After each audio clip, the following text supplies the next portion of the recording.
Muy buenas tardes, le agradezco estos minutos al doctor Marco Fernández, profesor investigador de la Escuela de Gobierno y Transformación Pública del TEC de Monterrey, experto en estos temas de educación. Marco, gracias doctor, ¿cómo estás? Buenas tardes.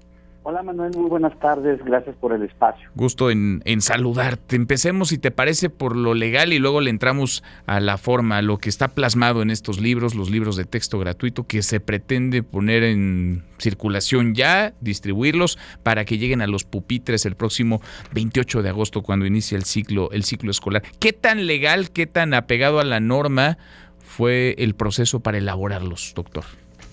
Pues hasta ahorita, contrario a los dichos de la autoridad, lamentablemente pues la Secretaría de Educación Pública no ha seguido lo que la propia Ley General de Educación marca para la realización de los libros de texto. Un punto esencial es haber hecho públicos ya los programas y planes de estudio a los que deben de responder estos libros de texto, cosa que no ha hecho.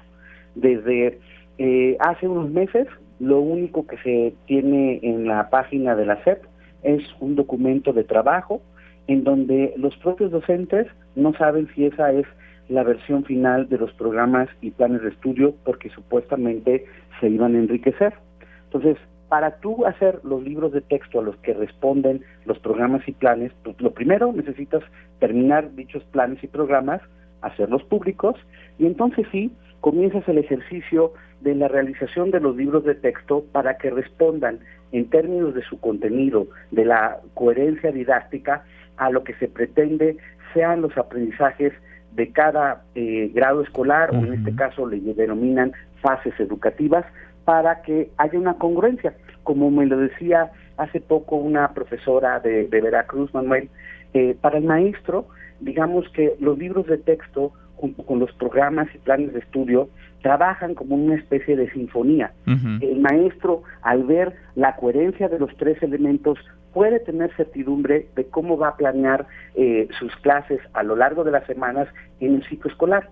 Pero de entrada, cuando empezaron los comités técnicos de los maestros en el ciclo escolar anterior para que se empezaran a familiarizar con los planes y programas de estudio, primero, pues no tenían certidumbre que esos eran los definitivos. Y segundo, cuando empezaban a tratar de trabajar cómo sería la nueva forma o los cambios a la forma de enseñar, pues lo hicieron con los libros que todavía estaban vigentes en el 22-23, porque no había los libros de texto que ahora se han distribuido ya a los estados, ¿no? Entonces, ahí hay un problema, digamos, en términos de normativa. También la propia ley contempla que debe de haber consultas a los actores educativos, es decir, a los propios docentes y a los padres de familia. La autoridad, como puso tu audio la nota, dice que consultó a miles de maestros, incluso un funcionario menor de la SEP involucrado en el proceso. En una entrevista muy controvertida el fin de semana, mencionó que había sido 1 millón de maestros. Bueno, si supuestamente hubo una consulta tan grande, ¿por qué la autoridad, cuando se le ha preguntado sobre este específico, reserva la información? Pues sí. Dice el presidente que el que nada debe, nada teme. 5 años, ¿no? La reservaron, Marco. La reservaron 5 años. 5 años. Entonces, de entrada, digamos que tenemos ese problema legal. O sea, no podemos saber, los mexicanos no podremos saber por 5 años quiénes participaron en el proceso para elaborarlos, si es que hubo realmente el proceso para que se elaboraran, discutieran las ideas que después se plasmaron en estos libros. ¿Cuál fue, digamos, los pasos a seguir? No lo podremos saber durante 5 años. ¿Por qué decidieron guardarlo con llave? Exacto. Y en ese sentido, la autoridad, hay 5 amparos. Uno, el más visible, el de la Unión Nacional de Padres de Familia. Y el juez le dice a la SEP, bueno, pues la normativa dice que este es el proceso. Si tú quieres proceder a la publicación y distribución de los libros de texto, primero tienes que mostrar que ya seguiste la ley, que hiciste la publicación de los programas, planes de estudio, que tienes evidencia de las consultas y demás. Eso se lo avisó desde mayo. Sí. La autoridad miente cuando dice que no ha sido informada al respecto. Digamos que esa relación con la verdad pues no es el fuerte de este gobierno y tampoco de la Secretaría de Educación Pública Federal, la verdad. Entonces, es una mentira, esa parte es una mentira como tal, porque sí, la información no es pública, está reservada, no sabemos quiénes participaron, nos lo imaginamos por la carga que trae este libro ideológica y vaya, por el sesgo en muchas otras partes. Hay una preocupación genuina, doctor Marco, hay una preocupación genuina de profesores, sí, pero también de padres de familia que dicen, oigan, estamos al cuarto para la hora del inicio del próximo ciclo escolar y lo que vemos son materiales repletos de errores ortográficos, gramaticales, en donde las matemáticas prácticamente quedan reducidas a cero, en donde hay un montón de datos falsos, lo hemos venido platicando y desmenuzando, pero quizá el más ilustrativo es que se dice varias veces que Benito Juárez, por ejemplo, nació un 18 de marzo, además de esta carga ideológica y de prejuicios. ¿Qué ves de delicado tú, ya en el contenido, digamos, de estos materiales? Lo más delicado me parece, de entrada, que la gran mayoría de los textos carecen de una coherencia didáctica. Para las maestras y maestros y para la gente que nos está escuchando, ¿qué quiere decir eso? Cuando hay un libro de texto, digamos que el maestro va planeando cuál va a ser su serie de clases a lo largo del ciclo escolar. Y por lo mismo va viendo las progresiones de los aprendizajes que los chicos van teniendo para ir consolidando las bases y avanzando a conceptos más complejos que tengan los libros de texto para apoyar lo que se busca enseñar.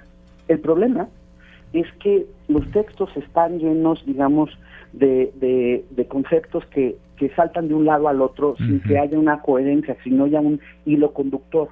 Eso de entrada dificulta sustantivamente la labor del docente para poder planear de manera adecuada sus clases.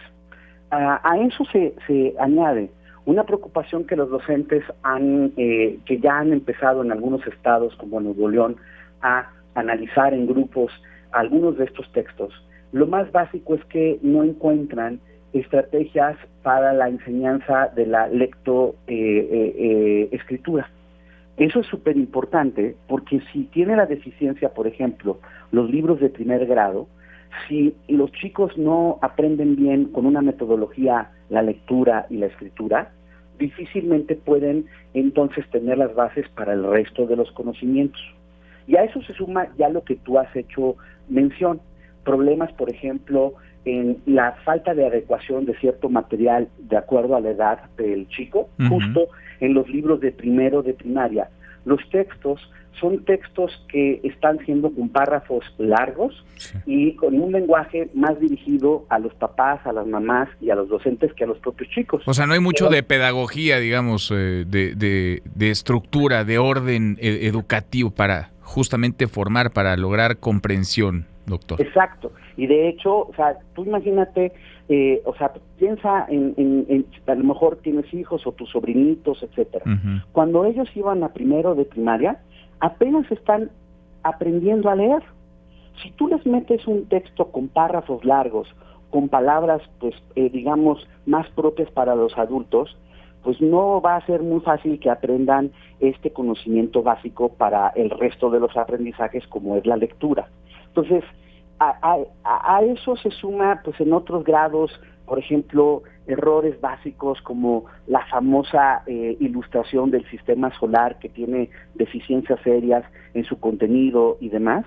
Y el problema es que hasta ahorita la autoridad ha contestado estos señalamientos diciendo que son ataques de los conservadores, los neoliberales y demás, pero los adjetivos no puede más que esconder su incompetencia y su indolencia, porque si estuvieran bien hechos, saldrían, vamos a ver cómo sale la primera reunión al rato, a explicar por qué no son errores, por qué lo que se está señalando específicamente sí tiene un fundamento pedagógico, pero pues llevamos ya 2 semanas de un debate serio sobre esto, en donde, pues, con toda franqueza, no hay esa respuesta, digamos, en esos términos específicos para la defensa de cómo, además, estas estrategias van a ayudar para enfrentar la crisis, Manuel, que el sistema educativo está enfrentando. Sin duda. Oye, que viene además del rezago de la pandemia, en donde quedó muy lastimada la educación, y en ese sentido muchos piensan, bueno, pues ya nos amolamos, ya nos fregamos, son los libros que hay, se están distribuyendo, apenas un puñado de estados ha dicho que no los va a repartir, pero van a llegar a los pupitres de las niñas y los niños el próximo 28 de agosto. ¿Se acabó ya esto, Marco? Porque no parece importarles demasiado una orden, un mandato judicial. Es decir, ¿estos libros como están van a llegar a los salones de clases? Creo que lo que va a terminar pasando es una mayor desigualdad por varias razones. Por un lado, pues aquellos que tienen el privilegio de poder atender a una escuela privada utilizarán material didáctico que les da a los planteles, que sí está bien orientado a los aprendizajes, y pues digamos que llenarán el requisito, entre comillas, de que también le echaron un ojo a los libros de texto, pero eso no va a ser, digamos, el corazón de su aprendizaje. Segundo, hay estados, Guanajuato, por ejemplo, Nuevo León, que ha dicho que independientemente de que cuando se resuelva el tema jurídico y eventualmente se repartan los textos, ellos van a aprovechar lo que la propia ley establece del componente regional de los libros de texto que sí pueden brindar para distribuir cuadernillos de matemáticas y material de enseñanza de lectura que ya venían utilizando en lo que se denomina los aprendizajes fundamentales, es decir, lo más importante en estas áreas, que entendieron desde la pandemia que tenían que ahí poner esfuerzos estas autoridades. Lamentablemente, esa no es la respuesta hasta ahorita que hemos escuchado de muchos estados del propio partido en el gobierno federal, en donde en una malentendida disciplina o fidelidad partidista, pues no se pone sobre la mesa que esto no es de niños morenistas, priistas o panistas, que lo que se requiere son materiales educativos adecuados para que los maestros tengan además la capacitación necesaria para mejorar los aprendizajes.